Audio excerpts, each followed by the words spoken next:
Let's talk a little bit about Viktor Gyokeres, bruv, because I'm not going to say that I've been blown away by him. I think that would be way too much, personally. I really liked the signing. I know you did too. I've been underwhelmed in parts of his game, but I've been really happy in other parts of it. I think that's normal and natural for a new player coming in. I think he's got a little bit of harsh criticism, though, if I'm honest with you, because I don't really think that he's deserved some of the level of criticism from other people that he has. Some of it I don't care because it's rivals just being bitter and they just want him to do bad, right? But I think there are some that are saying, I don't really see the difference, don't really see an upgrade in what we already had. I think he's a bit average. He's not looking great. But he has got 3 goals. He has played well in games. I thought he looked a hell of a lot better in this game. And certainly for the first half hour, I thought looked okay. Maybe he went a bit quiet in parts of the game. But I don't think yet, bruv, that we've actually seen Gyökeres going one-on-one through on goal and fluffing his lines. We might have seen him go off maybe a bit one-on-one and take a bit long or maybe make a wrong touch or something. But I've never seen him miss a sitter yet is what I'm getting at. You could probably say the Leeds one where he took it quickly as he didn't realise how much time he had. But that's about it, really. Everything else, I think when he's supposed to have scored, he has done. Or he hasn't got in the position because we haven't provided him the assists or the service. So I think some of this is on the style and some of it is on him as well. And I just wanted to get your opinions on him as a player so far as his start at Arsenal, bro. Yeah, do you know what, Dan? I mean, I don't know about anybody else. I'm quite pleased with what I'm seeing from Gyökeres. Like, don't get me wrong, I'm not overhyping it, because me and you said for a long time we wanted Gyökeres at Arsenal, but I think people have to understand, first of all, the way that he plays and the way that we play kind of doesn't match up. So there needs to be an adjustment period for the team and for him. I think he would look better with Eze central, with Odegaard in form, with more service. Now, I look at it and think he missed half of pre-season. He wasn't training with Sporting Lisbon. He's joined our team late and he's trying to figure out the league. He's trying to get his fitness. It's one of the hardest positions on the pitch to play. Imagine coming to Arsenal and your first few games are Man United away, Liverpool away, Newcastle away, Man City at home, and we're not a team that has been creating a lot of chances. Majority of our chances have come from set pieces. I actually looked at that game at Newcastle, and even though he didn't score, I came away from that game and I went, do you know what? I think this guy is going to be a success at Arsenal because he literally battled for the whole game. And that was a hard game. Newcastle are so physical. And just little things like when Gabriel scored the winning goal, he was celebrating like he'd scored the goal. And some people might think, well, that don't mean much. He's a £60 million striker. But I saw the things of this guy's going to put the team first. He's going to put the team first. Even though he's a striker and he wants to score goals, he realizes the importance of the team winning, not just him scoring. He tweeted this team with love heart and he was saying this, how well the team worked. I think he's looked a bit trimmer in the last couple of games. He looked a bit heavy when he first joined. And I genuinely think it's going to get easier for him now. You look at our next run of 5 games. You ain't got to go to Newcastle or Old Trafford or Anfield or... I mean, there was a time that Lascelles had his hand in his mouth. I'm not even exaggerating when I say it. He had his hand in his mouth. I said, brother, am I watching WWF? I thought it was Ultimate Warrior from back in the day. You know what I'm saying? So I genuinely think, I bet if you spoke to a lot of them Arsenal players and said, what do you think of Gyökeres? They'd say, he's helping us a lot. He's occupying centre-backs. He's running the channels. He's battling. He's creating space for other people. Don't get me wrong. He needs to start finding the back of the net more. We brought him in to score 20-plus league goals. If you look at the Premier League this season, Kolo Muani's hardly done anything.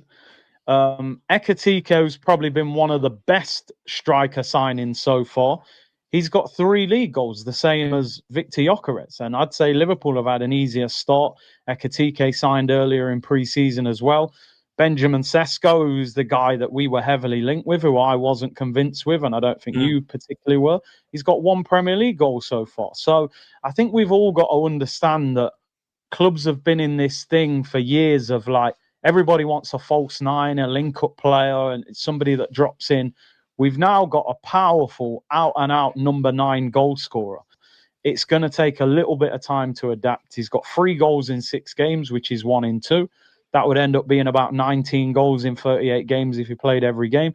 I think he'll get better and better. I look at the fixtures. I think we've got West Ham, we've got Burnley, Palace, Fulham is, I think, our next 4 games.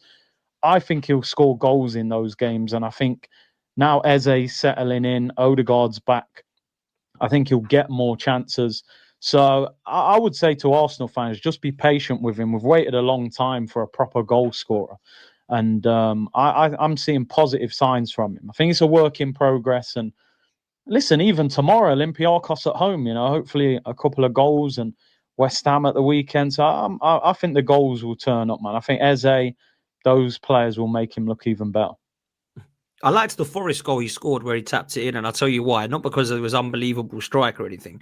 He pointed towards Eze with his celebration, and I liked that. Because he's like, this is what you've got to do around me. You've got to provide me and feed me. I'm not going to pick up the ball at the right back scenario, take it round everyone and put it top bins like Luis Suarez and Sergio Aguero used to do. I'm not that striker.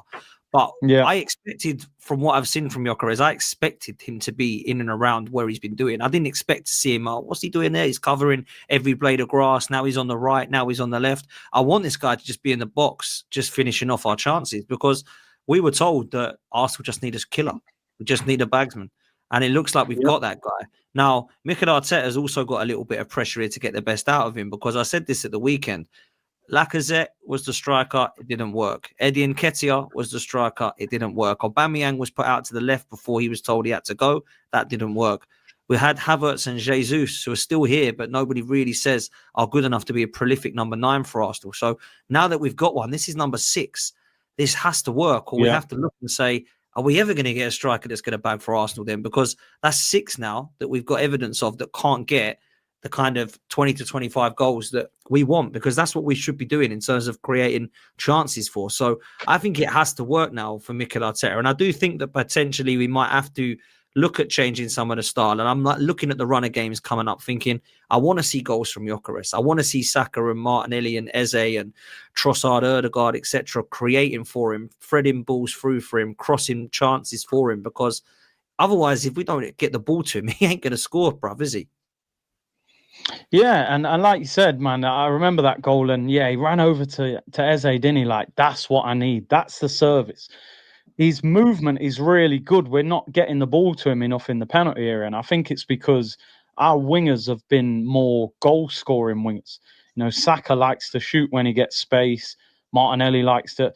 So I think it's going to take time to adapt. Like you said, Arteta, one of his biggest things that he needs to do is get a striker to be successful under his management long term, because his system has sort of suited the false 9 more than the out-and-out striker. I feel like Jesus' first 6 months at the club, he was flying. Havertz had a good spell up there. Mourinho had a good spell up there.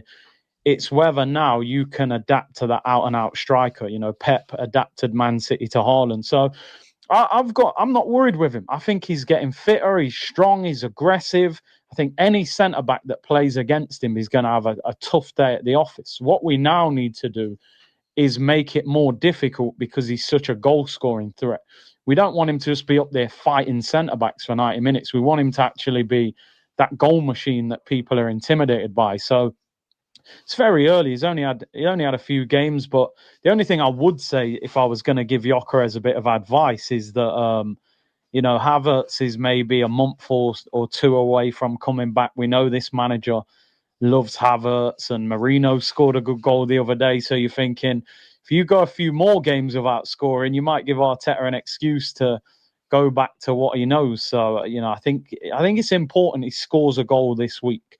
2 home games, 2 teams that you'd expect us to beat. So it's a big week for him. I think he needs a goal really in one of those 2 games.